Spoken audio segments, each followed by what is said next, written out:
பாலக்கீரை தொக்கு எப்படி செய்யறதுன்னு பார்க்கலாம். அதுக்கு ஒரு மிக்சர் ஜாரில் 2 பெரிய சைஸ் வெங்காயத்தை கட் பண்ணி சேர்த்துக்கோங்க. ஒரு 6 பல் பூண்டு, 1/4 டீஸ்பூன் ஜீரகம், குழம்பு மிளகாய்த்தூள் 2 ஸ்பூன். இது வந்து டிஸ்கிரிப்ஷனில் என்னென்ன அளவுன்னு சொல்லிட்டு போட்டிருக்கேன், செக் பண்ணி பாருங்கள். ஒரு கடாயில் எண்ணெய் ஊற்றிட்டு கடுகு 1/4 டீஸ்பூன், ஜீரகம் 1/4 டீஸ்பூன், ஒரு காஞ்ச மிளகாவை கட் பண்ணி போட்டுக்கோங்க.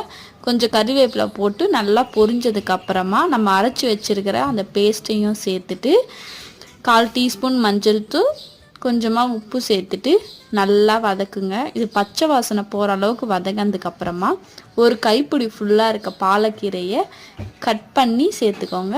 இந்த மாதிரி சின்ன சின்னதாக கட் பண்ணாதான் வந்து உங்களுக்கு நல்லா ஈஸியாக வெந்து வரும். ஒரு 10 நிமிஷம் அப்படியே லோ ஃப்ளேம்லேயே வேக விட்டிங்கன்னா நல்லா வெந்துடும். ரெடி. சூப்பராக இருக்கும். ட்ரை பண்ணி பாருங்கள். என்ஜாய்.